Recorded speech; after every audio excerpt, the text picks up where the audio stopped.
राजनीतीमध्ये अगर सत्ता तक पोहोचण्यासाठी समझोता करावा लागे तर समझोता ही रणनीती होती. कारण बिना सत्ता के बदलाव सिर्फ भाषण बनकर रह जाता. म्हणजे हा डायलॉग महाराष्ट्रातल्या एका नेत्याला अगदी तंतोतंत लागू पडतो असं म्हटलं तर वावगं ठरणार नाही. कारण ज्यांना एकीकडे राजकारणातला चाणक्य म्हटलं जातं तर दुसरीकडे त्यांच्यावर सोयीचं राजकारण करणारा आणि भूमिका बदलणारा नेता असा आरोपसुद्धा होतो. तुमच्या लक्षात आलंच असेल मी बोलतोय शरद पवार यांच्याबद्दल. मंडळी, वादग्रस्त विधानांमुळे नेहमीच चर्चेत असलेले शिवप्रतिष्ठान हिंदुस्थानचे संस्थापक संभाजी भिडे यांनी पुन्हा एकदा नव्या वादाला तोंड फोडलंय. संभाजी भिडे यांनी शरद पवार हे राष्ट्रद्रोही असल्याचं वक्तव्य केलं असून त्यामुळे राज्यातील राजकीय वातावरण चांगलंच तापलंय. या वक्तव्यावरून राजकीय वर्तुळात मोठ्या प्रतिक्रिया उमटत आहेत. याच पार्श्वभूमीवर आता अनेक प्रश्न उपस्थित केले जात आहेत. शरद पवार यांनी खरंच महाराष्ट्राची वाट लावली का? त्यांच्या विरोधात कोणकोणते घोटाळ्यांचे आरोप झालेत? आणि संभाजी भिडे नेमकं काय बोललेत, का बोलले? या सगळ्या प्रश्नांची उत्तरं, आरोपांची पार्श्वभूमी आणि वास्तव काय आहे हे समजून घेण्यासाठी हा व्हिडिओ शेवटपर्यंत नक्की पहा. मंडळी, सध्या संभाजी भिडे हे धारा तीर्थ या यात्रेवर आहेत. ही यात्रा रायगड जिल्ह्यातल्या कर्जत परिसरातील लोहगड, भीमगड अशा गड किल्ल्यांच्या मोहिमेसाठी सुरू आहे. या यात्रेदरम्यान संभाजी भिडे यांनी शरद पवार यांच्यावर अतिशय जाहीर टीका केली आहे. शरद पवार म्हणजे राष्ट्रद्रोही आहेत, ते जातिवंत आहेत, ते देशातील बदमाश आणि अडाणी आहेत, अशा शब्दात भिडे यांनी पवारांवर आरोप केले. एवढंच नाही तर राज्यात लवासासारखी कीड काढून टाकली पाहिजे असं वक्तव्यही त्यांनी केलं. त्यांच्या या विधानांमुळे राज्यातील राजकीय वातावरण चांगलंच तापलंय. दरम्यान संभाजी भिडे यांच्या या वादग्रस्त वक्तव्यावर शिवसेना ठाकरे गटाचे नेते अंबादास दानवे यांनी तीव्र शब्दात प्रतिक्रिया दिली आहे. शरद पवार साहेबांना राष्ट्रद्रोही म्हणणं अत्यंत चुकीचं आहे.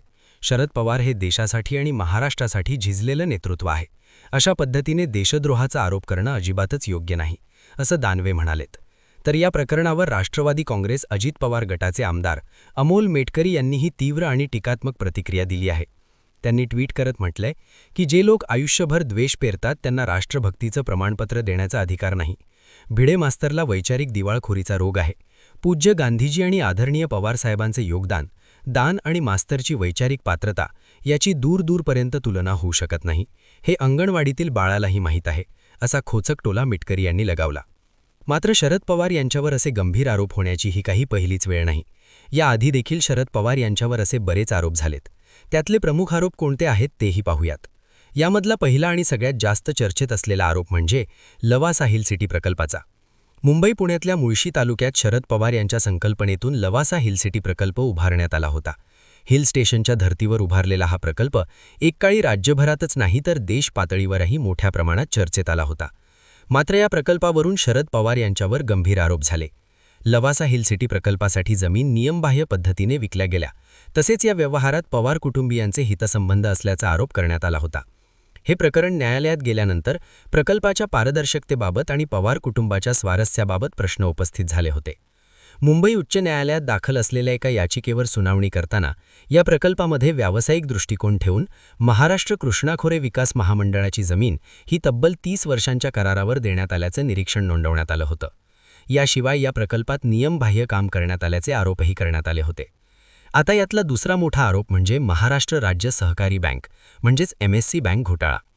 जुलै 2021 मध्ये अंमलबजावणी संचालनालयाने म्हणजेच ईडीने एक निवेदन जारी केलेलं होतं.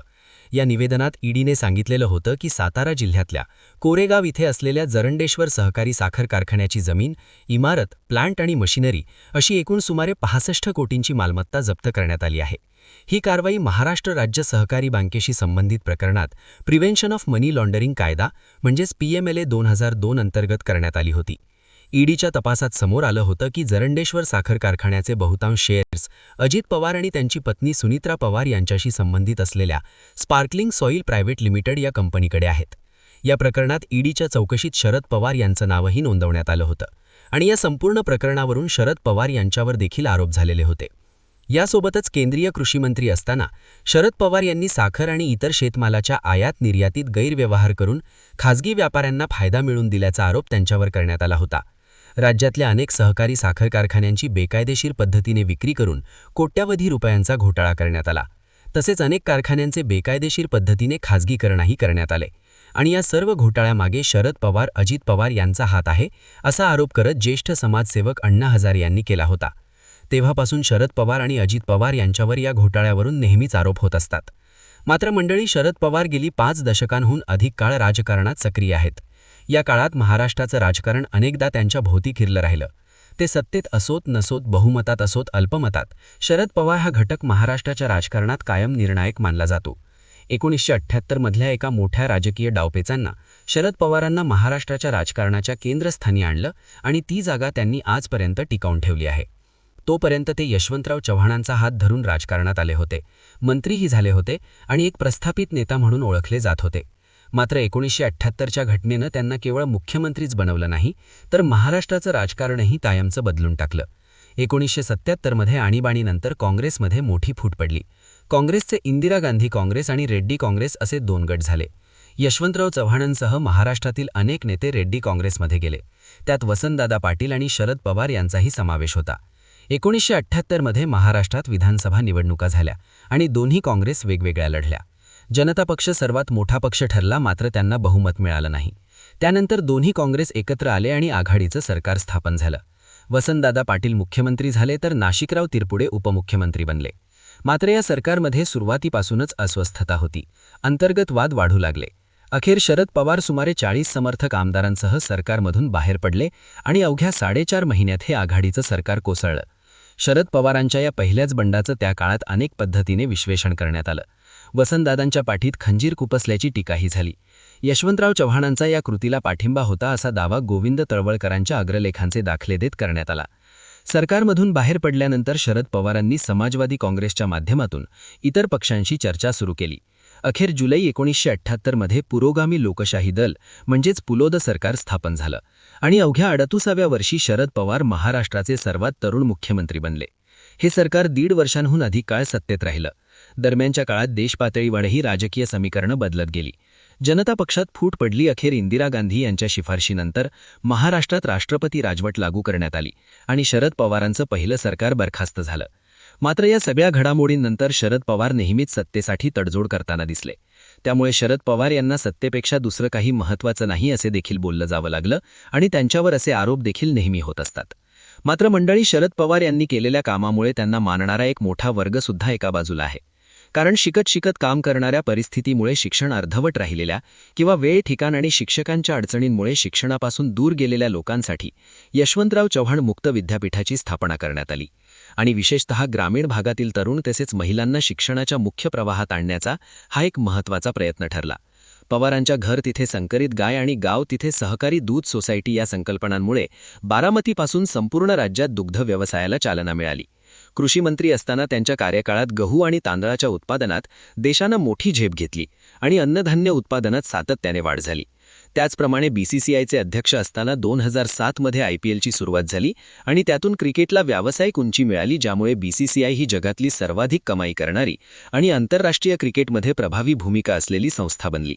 म्हणूनच मंडळी, शरद पवार यांच्याकडे पाहताना चित्र एकसुरी नाही. एकीकडे त्यांच्यावर गंभीर आरोप झाले, टीका झाली, वाद झाले आणि आजही ते आरोप राजकीय चर्चेचा विषय ठरतात. तर दुसरीकडे त्यांच्या कार्यकाळात उभ्या राहिलेल्या संस्था, घेतलेले धोरणात्मक निर्णय आणि महाराष्ट्राच्या राजकारणावर त्यांनी टाकलेली छाप ही नाकारता येत नाही. शरद पवार हे केवळ व्यक्ती नाहीत, तर ते एक राजकीय प्रवाह आहेत, ज्यात यश, वाद, तडजोडी आणि प्रभाव सगळे एकत्र दिसतात. त्यांनी महाराष्ट्राचं भलं केलं की नुकसान केलं हा प्रश्न प्रत्येकानं आपल्या दृष्टिकोनातून ठरवायचा आहे. कारण राजकारणात सत्य एकच नसतं, ते पाहणाऱ्याच्या नजरेवर अवलंबून असतं. आणि म्हणूनच शरद पवार हे नाव समर्थकांसाठी प्रेरणा तर विरोधकांसाठी वादाचं कारण ठरतं. म्हणूनच शरद पवार वादात असले तरी चर्चेत मात्र कायम असतात. तुम्हाला काय वाटतं? शरद पवार म्हणजे राजकारणातला मास्टर स्ट्रोक की सततची तडजोड? कमेंटमध्ये नक्की सांगा. सोबतच अशाच नवनवीन आणि माहितीपूर्ण व्हिडिओंसाठी आपल्या YouTube चॅनलला सबस्क्राईब करायला अजिबात विसरू नका. धन्यवाद.